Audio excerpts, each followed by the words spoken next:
Beginilah firman Tuhan, Raja dan Penebus Israel, Tuhan semesta alam. Akulah yang terdahulu dan akulah yang kemudian.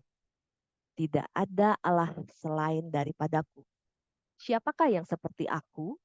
Biarlah ia menyuruhkannya. Biarlah ia memberitahukannya dan membentangkannya kepadaku. Siapakah yang mengabarkan dari dahulu kala hal-hal yang akan datang? Apa yang akan tiba, biarlah mereka memberitahukannya kepada kami. Jangan gentar dan janganlah takut, sebab memang dari dahulu telah kukabarkan dan kuberitahukan hal itu kepadamu. Kamulah saksi-saksiku. Adakah Allah selain daripadaku? Tidak ada gunung batu yang lain, tidak ada ku kenal. Baik, demikian jauh pembacaan firman Tuhan di malam hari ini.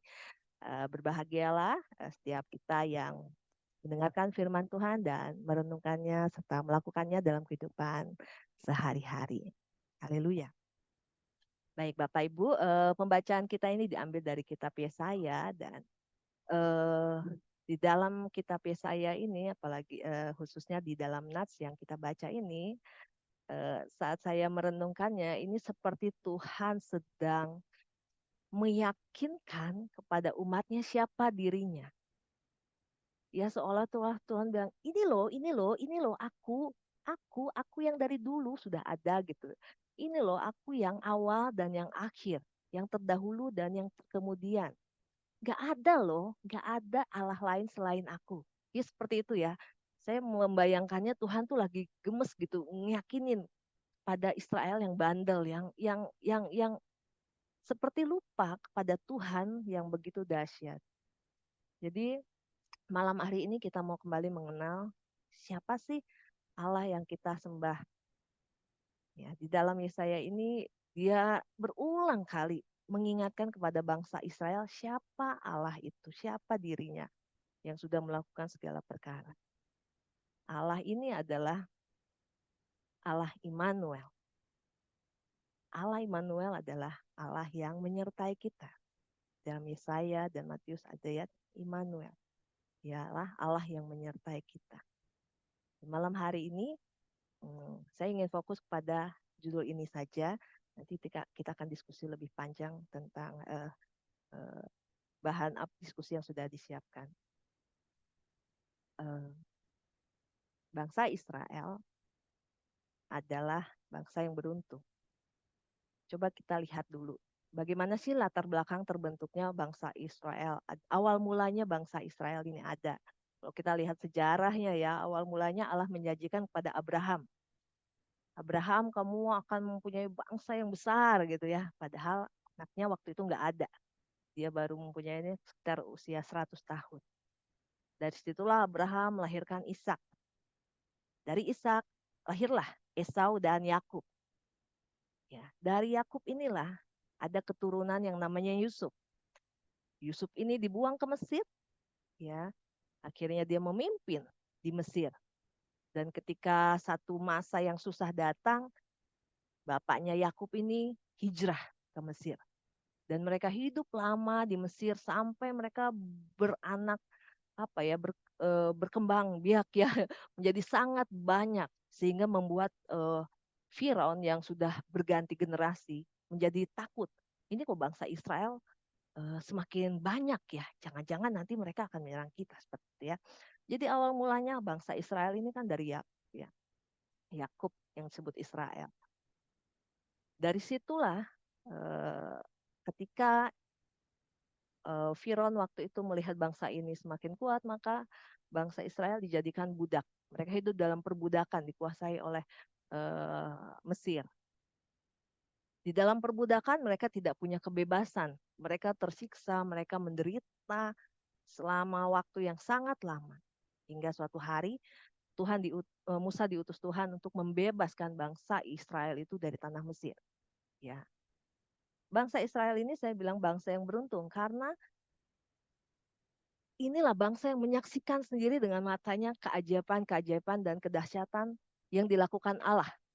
Ya, mereka melihat ketika mereka keluar dari tanah Mesir saja langsung keajaiban terjadi.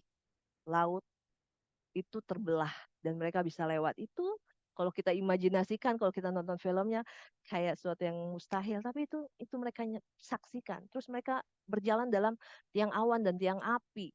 Mereka makan mana. Ya, ada burung puyuh yang dikirim Tuhan ketika mereka di padang gurun nggak bisa makan, Tuhan pelihara. Bahkan mereka pun melewati sungai Yordan dengan kondisi yang kering. Ya, ada Masa dan Meriba juga di situ. Tuhan menyediakan air bagi mereka. Dan Tuhan berkali-kali di dalam kitab Yesaya, kalau saya lihat ya, dia mengatakan ini loh, aku loh juru selamat gitu ya. Kenapa ya Tuhan seperti itu pada bangsa Israel? Ya karena bangsa Israel ini lupa tentang apa yang sudah Tuhan buat dalam kehidupan bangsa ini.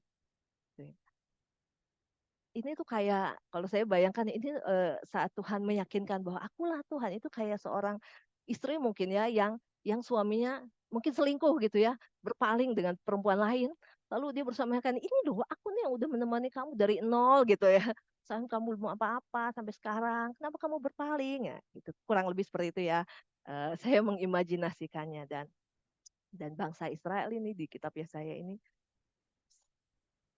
seperti Tuhan tuh gemes banget karena mereka melupakan apa yang sudah Tuhan lakukan bagi mereka yang dahsyat, yang luar biasa itu. Seolah-olah apa yang Tuhan lakukan tuh nggak ada artinya. Nah, dalam cerita itu bagaimana dengan kita saat ini? Kita yang sudah di dalam Tuhan, eh, apa kesamaan kita dengan bangsa Israel? Nah, banyak banyak orang Kristen sih kalau saya bilang kita tuh seperti bangsa Israel. Kita punya Tuhan Allah, tapi kita seringkali lupa dengan kebaikan Tuhan. Kita percaya Tuhan. Ya, bangsa Israel juga percaya Tuhan, tapi juga dia membuat lembu emas, gitu ya. Dia tahu Tuhannya dahsyat, tapi dia juga membuat patung-patung untuk disembah, gitu ya. Padahal mereka menyaksikan langsung. Nah, kita di sini sudah berada di zaman perjanjian baru. Kita tidak melihat peristiwa-peristiwa yang dahsyat seperti mereka, tapi kita membaca firman Tuhan dan mengimani bahwa Tuhan kita itu dahsyat seperti itu. Kita pun percaya bahwa Tuhan itu dahsyat. Kita percaya Tuhan adalah Tuhan dan Juru Selamat. Tapi kita juga banyak yang melakukan praktek-praktek seperti punya jimat-jimat, datang ke dukun untuk minta pertolongan, untuk kesuksesan, untuk agar penglaris dan lain-lain. Bahkan kita juga masih ada yang percaya pada roh nenek-nenek moyang, masih percaya ramalan dan lain-lain. Banyak juga orang Kristen yang percaya kepada Yesus, tapi juga mengatakan bahwa eh, siapa tahu kebenaran itu ada juga di agama lain, di kepercayaan lain. Gitu.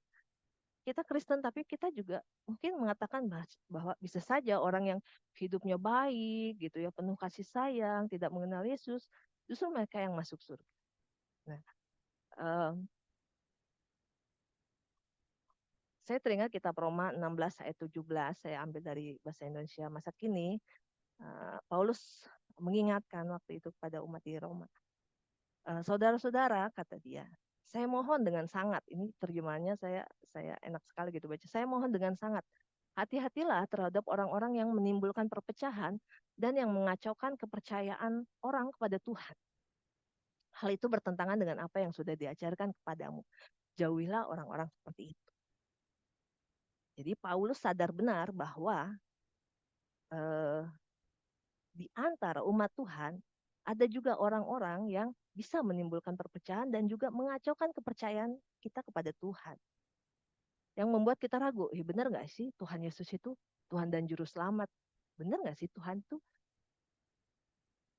memberikan kita keselamatan gitu? Dan ayat 18, sebab orang-orang berbuat begitu bukannya bekerja untuk Kristus Tuhan kita, melainkan untuk memuaskan keinginan hati mereka sendiri. Dengan bujukan dan kata-kata yang manis, mereka menipu orang-orang yang tidak tahu apa.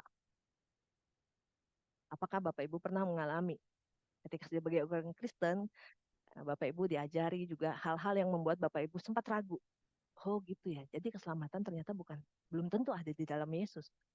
Jangan-jangan ada di tempat lain. Nah, hal-hal yang seperti itu mirip dengan kondisi Israel ya.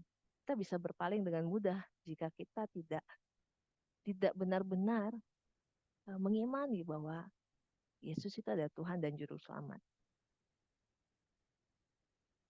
Percayakah kita, Bapak Ibu, bahwa perkataan Yesus yang mengatakan, "Akulah jalan dan kebenaran dan hidup. Tidak ada seorang pun yang datang pada Bapa kalau tidak melalui aku."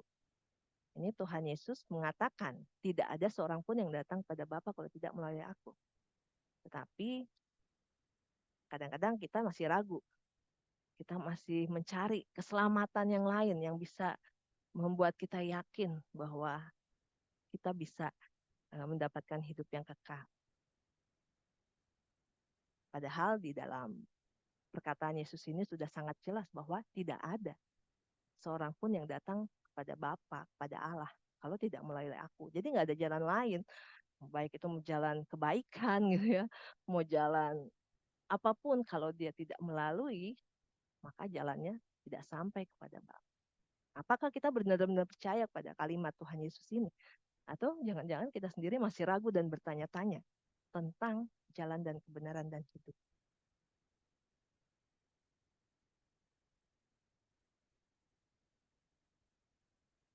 Nah, Bapak Ibu, Yohanes 14 ayat 16 sampai 17 mengatakan, "Aku akan minta kepada Bapa dan Ia akan memberikan kepadamu seorang penolong yang lain supaya Ia menyertai kamu selama-lamanya, yaitu Roh kebenaran. Dunia tidak dapat menerima Dia, sebab dunia itu tidak melihat Dia dan tidak mengenal Dia. Tetapi kamu mengenal Dia, sebab Ia menyertai kamu dan akan diam di dalam kamu." Bapak Ibu, Allah Immanuel yang pada zaman Israel dulu, Israel bisa lihat gitu ya, perbuatan-perbuatan yang ajaib. Nah, di zaman kita sekarang, zaman perjanjian baru, kita pun memiliki satu yang ajaib, yaitu bagi setiap orang yang percaya diberikan satu roh, ya, roh kebenaran yang diam di dalam kita, yang membuat kita bisa membedakan kebenaran dan suatu yang tidak benar, yang bukan berasal dari Tuhan. Maka kalau kita menyadari hal ini dengan sungguh-sungguh, maka kita tidak akan seperti bangsa Israel yang mudah sekali berpaling, mudah sekali tergoyahkan iman dan kepercayaannya hanya karena pengajaran-pengajaran yang yang justru bukan menimbulkan kita semakin percaya sama Tuhan, tapi menimbulkan kita semakin ragu, semakin memikirkan ulang lagi tentang keselamatan di dalam Tuhan Yesus. Karena kalau kita diajarkan oleh orang yang di luar Kristen, mungkin kita akan mudah untuk uh, apa ya, menolak pengajaran itu. Tapi kalau itu diajarkan di lingkungan kita sendiri ya, oleh orang Kristen sendiri, maka itulah yang justru membuat kita seringkali goyah untuk menerima benar gak sih sebenarnya keselamatan ini di dalam Yesus. Maka kalau kita percaya perkataan Yesus yang dikatakan ini, dia Yesus sudah naik ke surga, tapi kita tidak lagi sendiri. Allah yang Immanuel itu telah diberikan untuk menyertai kita berupa Roh Kudus, Roh kebenaran yang kita terima dalam diri dan hati kita masing-masing. Disitulah kita bisa membedakan mana yang benar, mana yang salah, mana yang harus kita lakukan, mana yang harus kita lewati, mana yang harus kita hindari, mana yang harus kita perbaiki. Baik, malam ini saya nggak akan memfokuskan pada bagaimana kalau kita punya masalah dalam hidup ini. Ya, saya rasa kalau kita menyadari bahwa kita punya Allah yang luar biasa, harusnya kita tahu bahwa permasalahan itu tidak akan membuat kita gentar. Karena sebagai orang Kristen harusnya kita punya prinsip gini, kita hidup untuk Tuhan, kalau kita mati itu adalah suatu keuntungan. Jadi selama masalah itu nggak membuat kita mati, dan kita berada dalam Tuhan, maka dan kita bersama Tuhan, maka seberat apapun itu bisa kita lalui. Pun kalau akhirnya kita harus mati, Paulus bilang mati itu adalah keuntungan. Jadi nothing tulus sebenarnya sebagai orang Kristen yang sudah dalam Kristus, kita hidup ya kita hidup untuk Tuhan, kita berjalan bersama Tuhan. Tapi kalaupun nanti kita mati, itu ada sebuah keuntungan. Maka malam ini kita sama-sama diingatkan bahwa kita tuh punya Allah yang luar biasa, Allah Immanuel, yang waktu itu pernah menyelamatkan bangsa Israel dari tanah Mesir, melakukan perkara-perkara yang ajaib. Pun setelah melalui semua itu, bangsa Israel tuh masih juga bisa menyangkali, masih juga bisa berkhianat sama Allah. Nah, bagaimana dengan kita malam ini? apakah kita yang saat ini sudah di dalam Kristus, bisakah kita tetap percaya, berpegang teguh pada uh, apa yang Tuhan katakan bahwa Dia adalah juru selamat kita dan Dia menyertai kita sampai selama-lamanya. Nah, di dalam DPA yang sudah dikirimkan sinode ada 2 pertanyaan yang bisa kita diskusikan bersama. Nah, pertanyaan ini kita akan memperdalam bagaimana cara kita mendidik nih anak-anak kita bahwa Tuhan adalah satu-satunya juru selamat mereka. Ya, juru selamat ini bukan hanya untuk kehidupan yang kekal nanti, tapi juga untuk kehidupan kita saat kita sedang di dunia. Nah, demikian mungkin pengantar saya yang bisa saya bagikan untuk kita semua pada malam hari ini sebelum kita memperdalamnya di dalam diskusi dan sharing bagi kita bersama. Ya, terima kasih Bapak Ibu. Mungkin Pak Cliff mau menambahkan sebelum kita tanya jawab atau sharing maksudnya. Ya, terima kasih Bu Reti. Ini sudah luar biasa lengkap saya pikir ya. Emang kalau temanya akulah Tuhan yang menyertai, lalu kemudian berdasar pada tadi Yesaya pasal 44, ya memang ini kan sebuah pengingatan ya, pengingatan kepada orang-orang Israel di tengah-tengah kehidupan mereka yang memang sudah dalam pembuangan dan harapan akan juru selamat, akan Immanuel itu kan sangat kuat ya, karena memang munculnya pengharapan mesianis itu ketika orang-orang Israel sedang dalam pembuangan di negeri pembuangan di tanah Babel. Itu menguat sekali bahwa ada suatu saat akan ada raja yang baru, Mesias gitu ya, yang akan menyelamatkan mereka. Nah, itu yang dipahami orang Israel. Tapi kan juga dalam pemahaman itu memang disitulah Tuhan juga, seperti yang tadi sudah kita baca ya, meneguhkan gitu, bahwa Tuhan tidak meninggalkan mereka, Tuhan tetap menyertai, melihat, mendengar gitu ya, mendengar apa yang menjadi keluhan, jeritan mereka gitu ya. Dan oleh karena itu memang ya seharusnya umat juga dikuatkan gitu ya. Punya kesadaran, punya bukan hanya sekedar mimpi, bukan mimpi ya, tetapi benar-benar sebuah pengharapan, kesadaran bahwa Allah ada. Allah yang tadi Bu Reti sudah memperlihatkan sejak dari zaman Abraham gitu ya, sampai dengan ketika masa mereka pembuangan, Allah itu adalah Allah yang sama, Allah yang hadir. Kalau dalam pengakuan iman Israel kan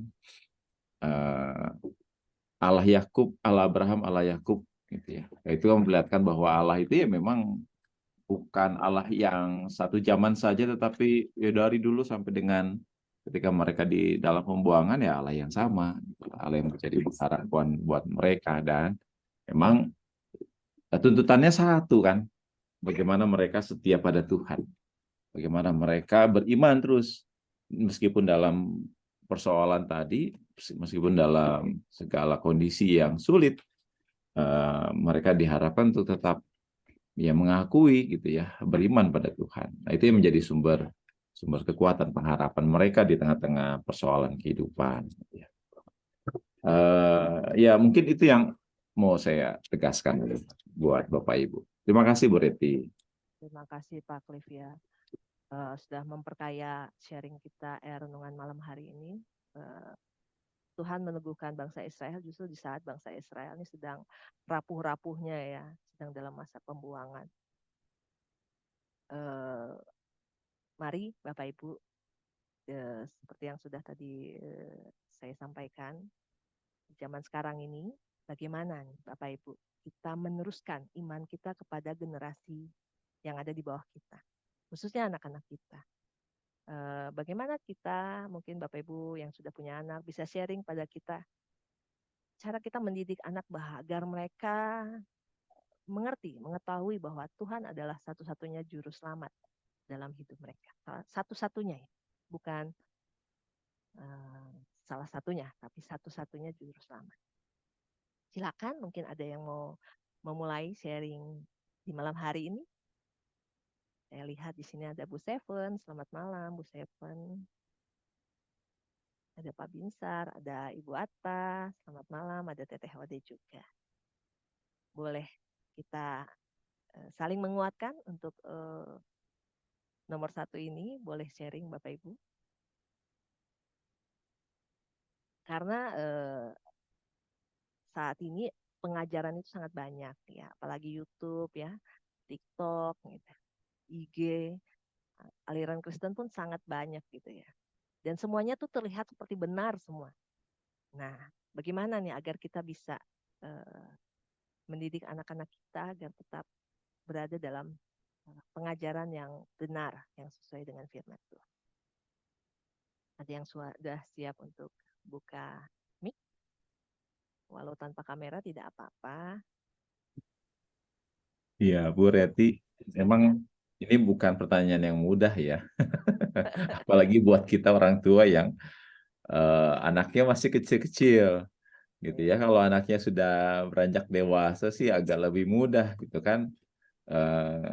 Sedangkan Bapak Ibu, tahapan iman anak kita ada beberapa tahap ya. Tahapan pertama itu masih kecil, itu tahapan copy, mengcopy apa yang diimani oleh orang tua. Karena anak umur, ya bayangin aja kayak seperti anak kami kan, ya meskipun Rizkia umurnya 10 tahun, tapi pemahamannya kan belum bisa memahami bagaimana memahami tentang Allah, apalagi tentang Tritunggal gitu kan. Susah sekali untuk mereka pahami pastinya. Jadi, makanya tadi tahapan iman anak itu pertama dia akan tahapan copy, gitu ya. Nah lalu kemudian ketika sudah mulai beranjak dewasa, ketika tadi belajar CD, misalnya ya belajar katekisasi, nah itu baru mulai tahapan untuk mulai mencoba memahami, gitu ya. Nah nanti ketika sudah CD bukan berarti langsung, oh ya dipercaya, enggak, gitu kan. Coba aja Bapak Ibu nih yang udah punya anak dewasa nih, misalnya ini ada siapa nih? Oh ada Bu Ode itu yang baru berapa tahun putranya Sidi. Coba aja ditanya, benar-benar paham nggak? Atau oh ini ada Kak Elsie, ada Bu Sandy ya. Coba aja tanya ke Nona Sandy gitu kan, atau juga ke Gabriel. Meskipun sudah sampai ya sekarang udah mulai belajar tentang Allah kemarin, pasti mereka juga masih bingung gitu. Karena mereka masih mulai mencerna ya, memahami. Lalu kemudian perkembangan berikutnya apa? Ya baru ketika sudah dewasa baru gitu kan.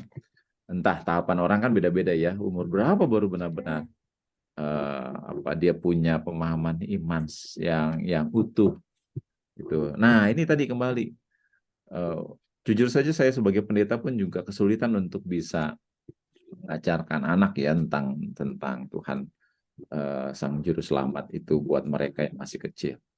Tapi setidaknya kami berupaya mengajarkan melalui apa? Melalui doa. Doa setiap pagi gitu kan. Karena di situ itu kan mensimbolkan bahwa kenapa sih kita harus berdoa setiap pagi? Kita menyerahkan perjalanan dari rumah ke sekolah, ke tempat kerja, menyerahkan seluruh kehidupan sepanjang hari.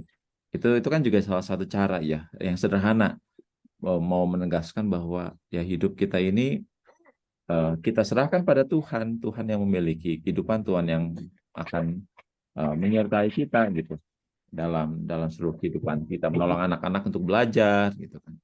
Nah, menurut saya sih itu yang cara kami sementara ya dalam keterbatasan pemahaman.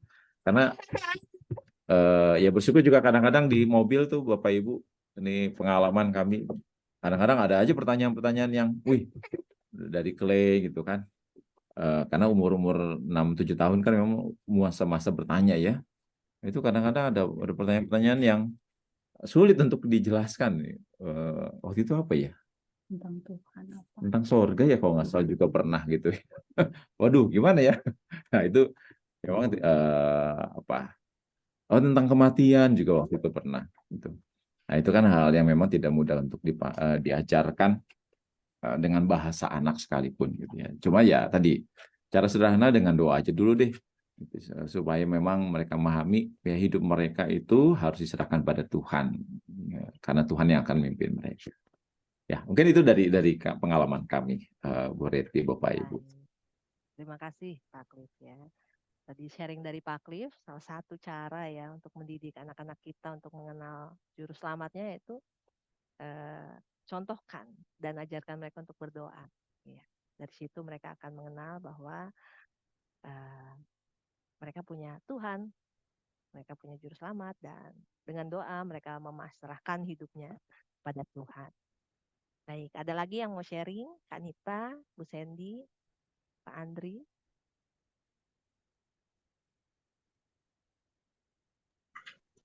Ya, mungkin dari saya, Bu Reti. Oh iya, Pak Andri, silakan. Ya, memang betul tadi apa kata Pak Cliff, bahwa memang masih zaman anak kecil kan, zaman mengkopi kebiasaan. Kemudian beranjak dewasa sampai gede, mungkin bukan lagi mengkopi, tapi sudah mencari jati dirinya sendiri, dan jadinya bukan mengkopi orang tua, malah mengkopi teman-teman kadang-kadang gitu, kalau udah masuk masa anak remaja gitu kan. Nah, eh, jadi kalau versi saya ya, karena kan mungkin tiap orang tua berbeda, bahkan mungkin tiap pasangan juga punya eh, cara masing-masing lah untuk mendidik anak-anaknya.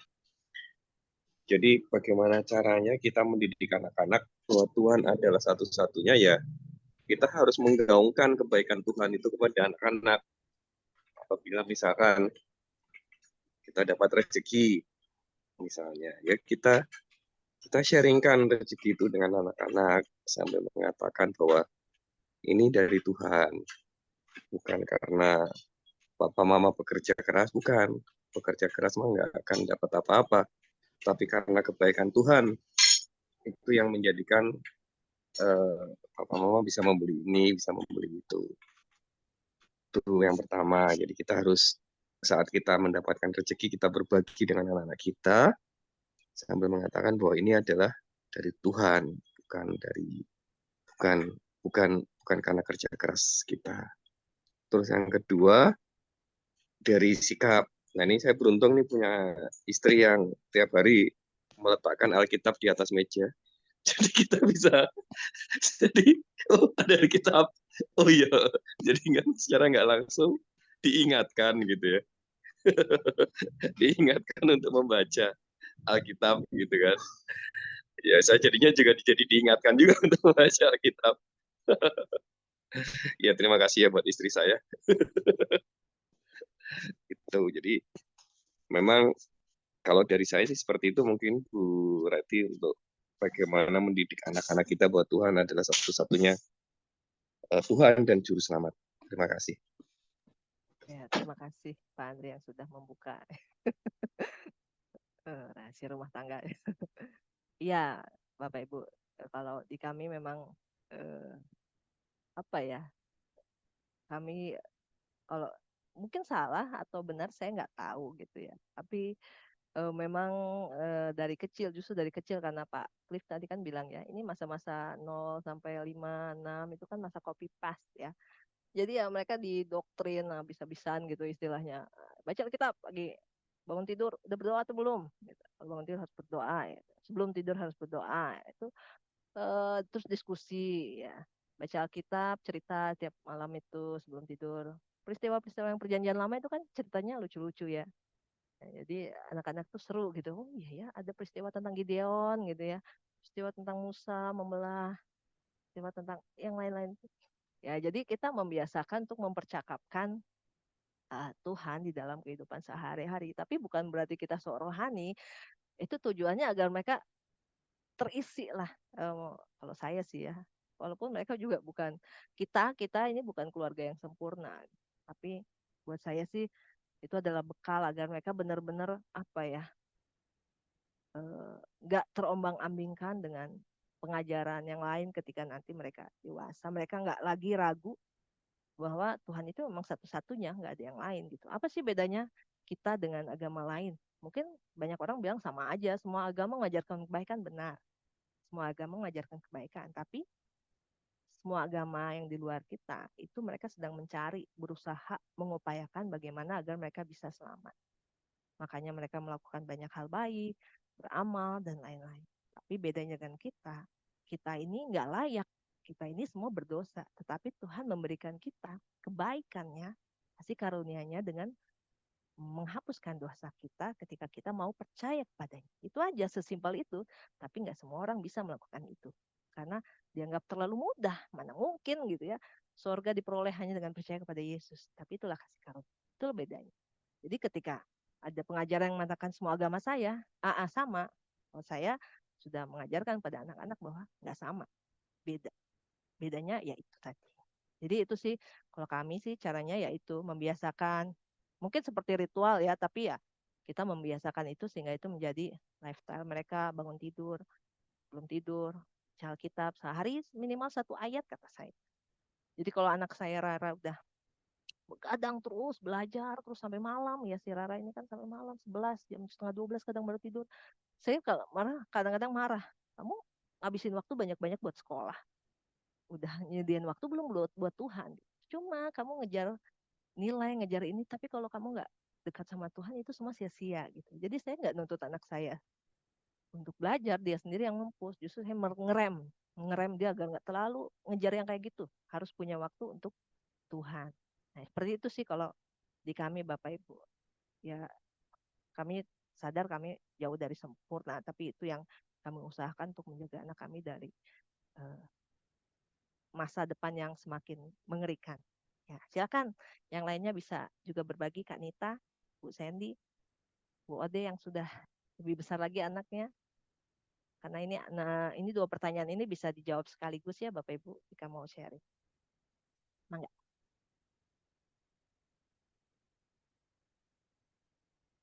Saya bisa baca ya Ibu Bapak. Oke. Boleh. Bacakan ya. Chat pertama, terima kasih dari Teteh Ode. Saya bacakan buat kita. Tahukah, sampai dengan saat ini kami sebagai orang tua punya rasa khawatir dengan 2 anak kami, walaupun katanya sudah dewasa. Wah, benar ya. Pertama, kami suka galak jadinya, langsung to the point. Silakan berteman dengan siapapun, ikut acara apapun, tapi papi mami tidak izinkan kalian tinggalkan Tuhan. Good. Nomor 2, kami suka ingatkan juga kalian harus terlibat dalam kegiatan gerejawi sebagai wujud terima kasih karena Tuhan sudah beri jalan untuk kalian. Tuh, jangan banyak alasan ini itu. Sebenarnya alasan saja agar kekhawatiran berkurang. Ya, ya benar Bu. Yang ketiga, dalam 1 minggu kami wajibkan ada doa pagi bersama yang pimpin giliran. Nuhun, keren banget ya. Ya benar nih Bu Ade, kita sepakat ya. Karena memang anak-anak harus didoktrin juga bahwa hidup mereka tuh bukan untuk diri mereka sendiri. Mereka harus ambil bagian dalam pelayanan. Bukan agar mendapatkan berkat dari Tuhan, tapi sebagai rasa terima kasih kita kepada Tuhan yang sudah gitu baik pada kita. Terima kasih TTOD sharingnya yang luar biasa ya. Makanya kita lihat ya Kak Ocha, Kak Viko, dua-duanya aktif terus melayani ya, walaupun sibuk. Oke, dari Ibu Sandy ada sharingnya kita bacakan.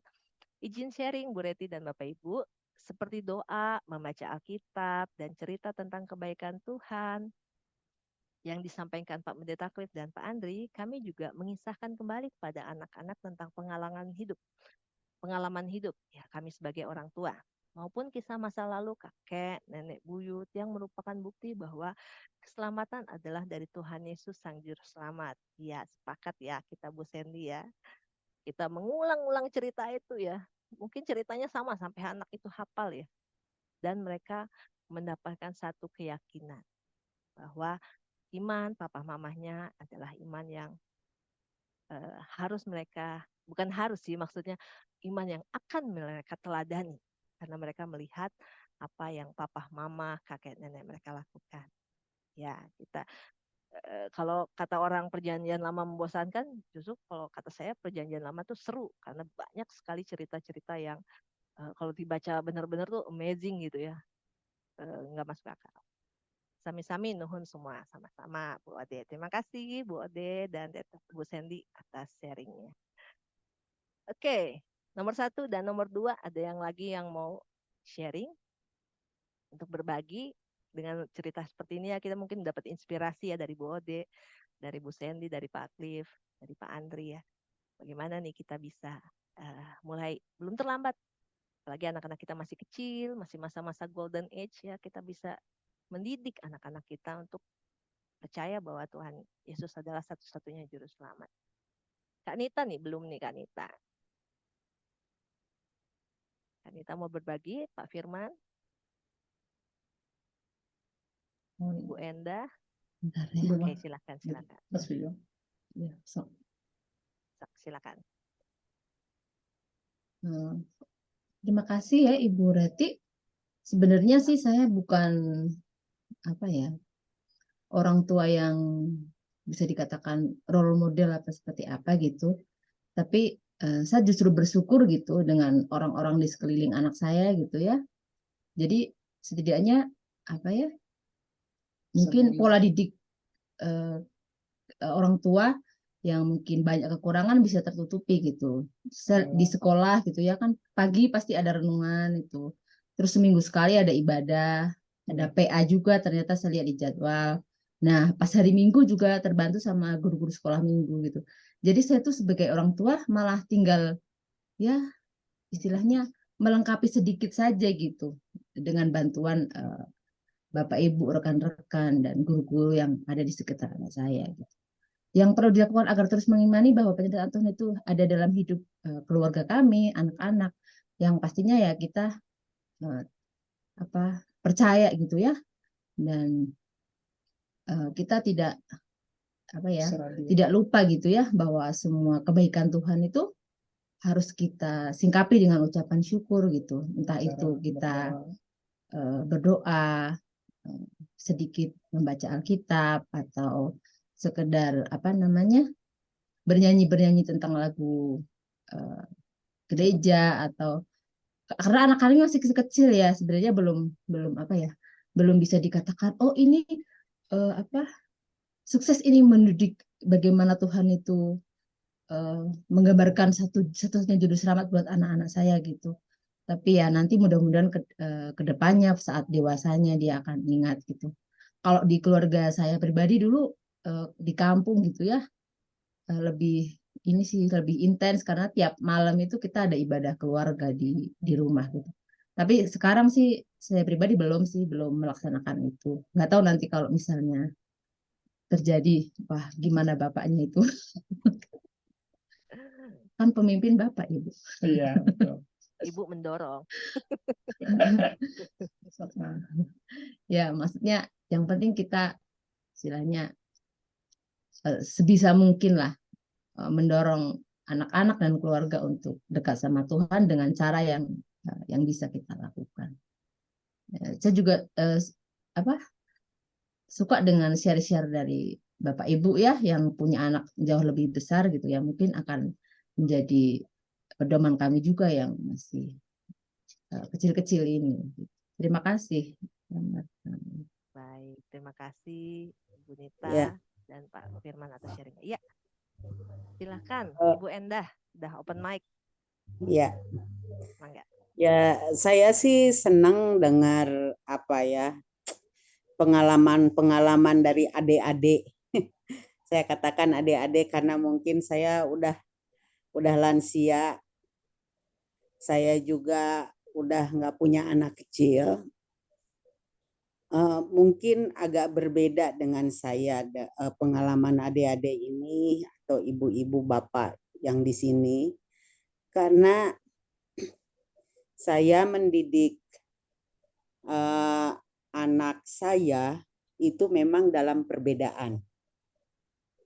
Itu nggak segampang, nggak semudah yang Bapak Ibu lakukan buat anak Bapak Ibu. Jauh-jauh dari sulit.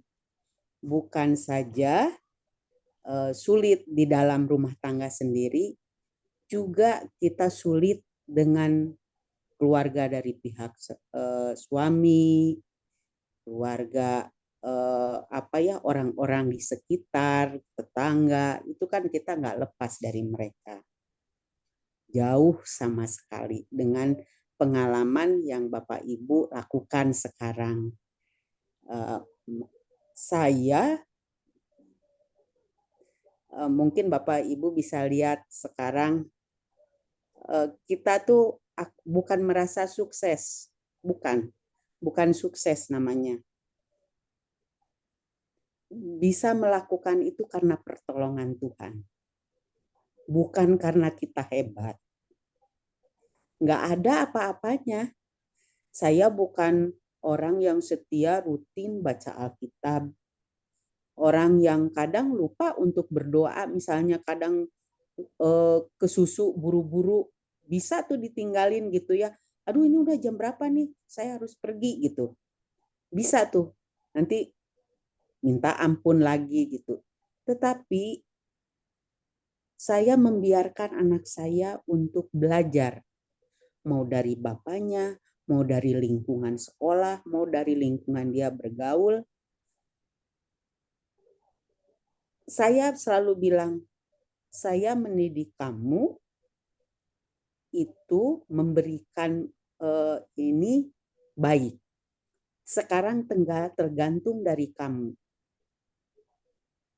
Kamu boleh pilih mana yang terbaik buat kamu.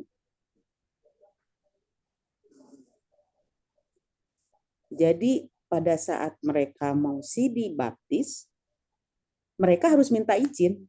Nggak bisa kita sembunyi-sembunyi. Kamu sudah merasa yakin, sudah merasa pasti dengan apa yang kamu minta izin. Nggak ada sembunyi-sembunyi.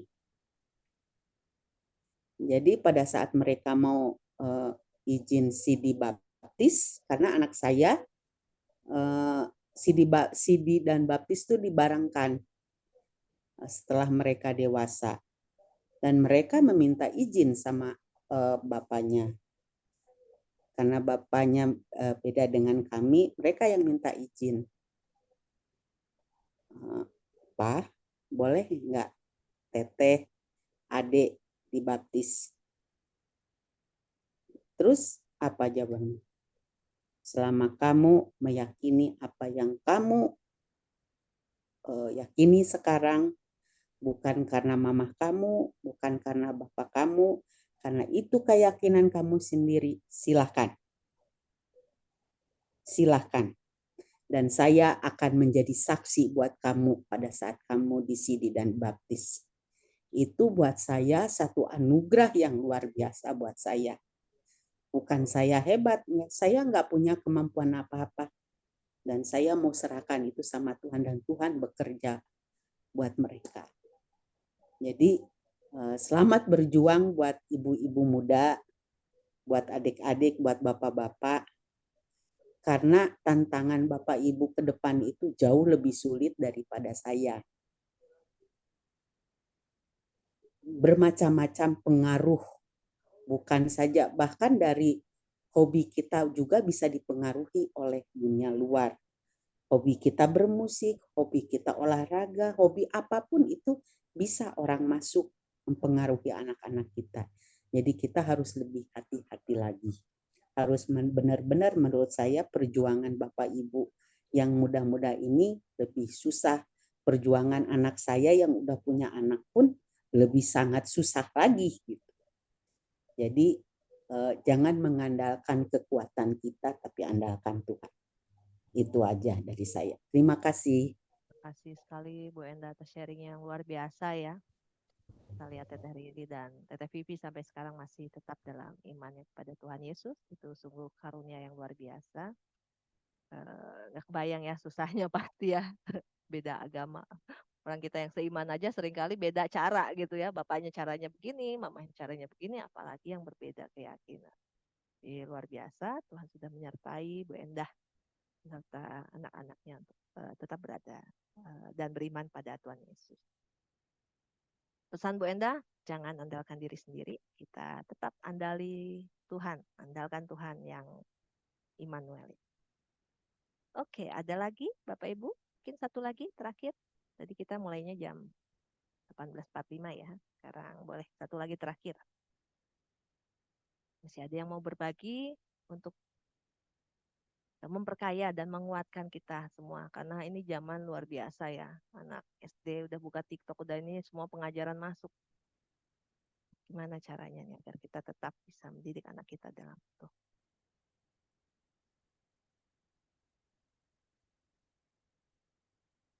Adakah yang mau sharing lagi? Ibu Atta, Pak Binsar?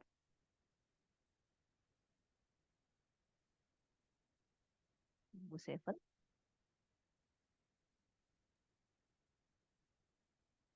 Ini Tidak sedikit ada, Bu silakan. Reti, ini Sebagai pemantik kesimpulan nih. dan penutup.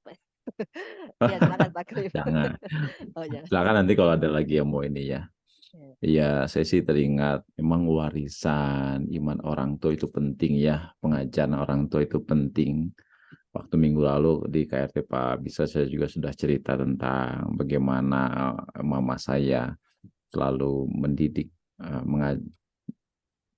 mengajak ayo ke gereja setiap hari Minggu, dan itu sampai saya dewasa juga jadi bukan lagi sebuah kebiasaan tapi kebutuhan gitu kan. Nah ini juga perlu ya. Ya mungkin awalnya kan anak-anak aduh males gitu, tapi lambat laun akhirnya dia menjadi eh, kebiasaan dan jadi kerinduan untuk selalu beribadah, untuk selalu hadir dalam sebuah persekutuan. Karena ini yang menjadi apa namanya tantangan kita orang tua ya zaman sekarang, zaman di milenial ini. Benar tadi kata Bu Inai. Kita ini akan lebih sulit. Zaman dulu itu tantangan kita anak-anak, saya Bu Reti, zaman Pak Ardi dulu waktu kecil kan pasti tantangannya apa? Paling main sama TV ya, kan itu. Tapi kalau sekarang ya gadget gitu ya, dunia hiburan, apalagi kita yang tinggal di tengah kota ini gitu. Eh, yang nggak usah di tengah kota, yang di desa juga sama aja gitu ya, pergaulan anak-anak yang sudah luar biasa gitu kan. Tambah lagi dengan pengajaran-pengajaran mungkin atau juga apa informasi-informasi yang apa perlu untuk di counter gitu kan. Nah jadi memang menurut saya salah satunya benar-benar ajak anak untuk punya kerinduan beribadah dengan persekutuannya gitu. Uh, Makanya kalau apa setiap kali ada pelayanan untuk baptisan ya Bapak Ibu, kan biasanya itu ada persiapan baptisan. Nah itu saya selalu gunakan kesempatan untuk selalu pesan kepada orang tua yang mau membaptiskan anaknya. Ya, bawa anak-anak selalu ke gereja. Bahkan anak yang baru berapa bulan juga baptis, bawa ke gereja. Supaya apa? Supaya mereka mulai terbiasa dengan ibadah, dengan ibadah di gereja bersama-sama, di sekolah minggu, gitu kan. Karena dari situlah muncul sebuah kerinduan untuk selalu bisa beribadah pada Tuhan. Nah, kalau sudah punya kerinduan kan itu sudah satu cara ya untuk membuka anak-anak itu bisa memahami tentang firman Tuhan, untuk bisa mempunyai relasi yang baik dengan Tuhan. Nah, ini tantangan orang tua zaman sekarang karena kan ya banyak juga orang tua yang sibuk kerjaannya, apalagi yang sekarang mungkin ada yang kerjanya apa dari pagi sampai malam dan hari Senin sampai hari Senin lagi kerja terus. Karena juga begitu kan. Nah, akhirnya ya anaknya tidak terlalu dididik untuk hidup beribadah pada Tuhan. Nah, itu yang sangat disayangkan ya. Kita saja yang terus berupaya, selalu gangguannya, godanya luar biasa. Apalagi mereka yang tidak punya kehidupan beribadah yang baik, pasti tantangannya juga pasti akan luar biasa dan tidak punya kekuatan untuk bisa menghadapi tantangan itu. Ya itu jadi bagi saya sih kuncinya, ayo ajak orang tua, kita sebagai orang tua, ayo ajak selalu anak-anak untuk beribadah pada Tuhan. Entah itu melalui doa-doa pribadi atau juga ya melalui kehidupan bersama dalam persekutuan ya di ibadah-ibadah minggu atau juga KRT seperti ini. Ya gitu itu. Mantik mangga gimana tuh kira-kira Bapak Ibu yang lain? Silahkan. Ya, terima kasih Pak Cliff. Silakan Bapak Ibu yang mau melengkapi lagi. Warisan iman itu perlu kita berikan ya pada anak-anak kita, seperti Pak Cliff tadi.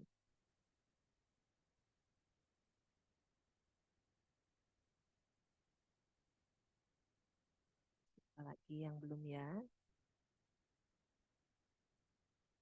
Mbak Binsar, Bu Ata, Bu Seven, ingin sharing kah?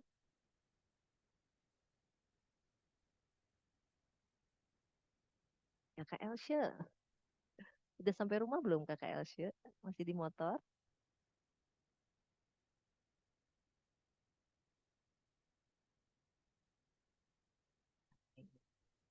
Sepertinya sudah sunyi senyap. Tapi saya percaya kita sama-sama malam ini mendapatkan banyak hal ya. Mungkin bisa menginspirasi, mungkin kita bisa memulai sesuatu yang baru besok di tengah keluarga kita, yaitu mulai mewariskan iman. Dengan membiasakan, kadang mungkin dipaksa terlebih dahulu ya, sampai mereka terbiasa untuk melakukan itu, dan akhirnya itu menjadi kerinduan, dan mereka melakukannya dengan kesadaran, bukan dengan paksaan. Ada chat dari Ibu Sandy. Yang kedua, oke, saya bacakan. Yang kedua, yang perlu terus dilakukan untuk mengimani bahwa penyertaan Tuhan selalu ada dalam hidup, salah satunya menurut saya adalah memiliki waktu pribadi untuk merenungkan kehendak Tuhan dalam kehidupan yang saya jalani. Sebab ada banyak pengalaman iman di dalam. Wow, yang perlu terus dilakukan untuk mengimani bahwa penyertaan Tuhan selalu ada dalam hidup. Salah satunya adalah memiliki waktu pribadi untuk merenungkan kehendak Tuhan dalam kehidupan yang saya jalani. Sebab ada banyak pengalaman iman di dalam. Iya. Kadang-kadang kalau kita ini bekerja, waktu itu kayak, aduh, kok udah jam segini, kita jadi udah nggak ada waktu spesial buat Tuhan ya. Kita lupa hari ini tuh Tuhan udah mungkin banyak melakukan hal baik, kita dihindari dari kecelakaan. Ada berkat yang kita dapatkan melalui teman, kerja, atau saudara. Tapi kita melupakannya, kita lupa mensyukurinya karena kesibukan kita. Nah, mestinya mengingatkan, mungkin perlu ya, 5 menit sebelum tidur mungkin kita merenung, hari ini Tuhan sudah apa yang kita lakukan ya, apa kebaikan yang Tuhan lakukan buat kita sepanjang hari ini. Perlu ada waktu refleksi, sehingga dengan gitu kita bisa mengimani bahwa, oh ternyata Tuhan gak pernah tinggalin kita. Selalu ada hal-hal, mungkin kecil, mungkin sepele, tapi sebenarnya itu penyertaan Tuhan yang tidak kita sadari dalam kehidupan. Terima kasih Bu Sandy sudah mengingatkan kita untuk mempunyai saat-saat pribadi dengan Tuhan. Ada lagi Bapak Ibu yang mau sharing? Baik, kalau tidak ada kesimpulannya malam ini, mari kita mengimani selalu, percaya selalu kita punya Allah Immanuel, Allah yang tidak pernah meninggalkan kita, Allah yang selalu ada untuk kita, apalagi kalau kita saat ini mungkin sedang punya pergumulan yang berat, ingatlah perbuatan Tuhan dalam kehidupan kita yang lalu, perbuatan Tuhan pada bangsa Israel yang begitu luar biasa, itu akan menguatkan kita untuk mempunyai harapan di dalam masa-masa berat kita, sehingga kita bisa menanti waktu Tuhan memberikan pertolongan kepada kita. Dan iman itu mari kita wariskan kepada generasi penerus kita agar ketika nanti kita selesai, ada anak-anak, cucu-cucu kita yang akan mewariskan juga iman, kepercayaan ini pada generasi selanjutnya. Sehingga suatu saat nanti kita bisa berkumpul bersama di rumah Bapa di surga dan bersama Tuhan Yesus di surga. Mari kita akhiri renungan ini dalam doa, kita berdoa. Terima kasih Allah Immanuel atas waktu sharing dari semua yang sudah kami dengarkan. Terima kasih buat pengalaman-pengalaman yang sudah dibagikan oleh Bapak Ibu di ruang Zoom ini. Biarlah itu menjadi kekuatan kami, biarlah itu menjadi teguran buat kami, biarlah itu juga menjadi inspirasi buat kami untuk membangun kembali keluarga di dalam iman pada Tuhan Yesus. Kami mau kembali membangun persekutuan di dalam rumah kami, Tuhan, mengingat kembali hal-hal yang perlu kami ajarkan pada anak-anak kami, sehingga ketika kami akhiri hidup kami sudah mewariskan iman pada anak-anak kami yang akan kembali mewariskan iman itu pada keturunan selanjutnya. Terima kasih Tuhan Yesus, hamba-Mu selesai. Biarlah Roh Kudus yang senantiasa mengingatkan, memberikan pengertian yang lebih lagi kepada Bapak Ibu semua yang hadir malam hari ini. Dalam nama Tuhan Yesus kami bersyukur, kami berdoa. Amin. Terima kasih Bapak Ibu, saya serahkan pada Pak Firman kembali. Ya, Terima kasih kepada Ibu Penatua, Ibu Reti, atas renungan yang telah disampaikan pada malam hari ini. Tuhan memberkati.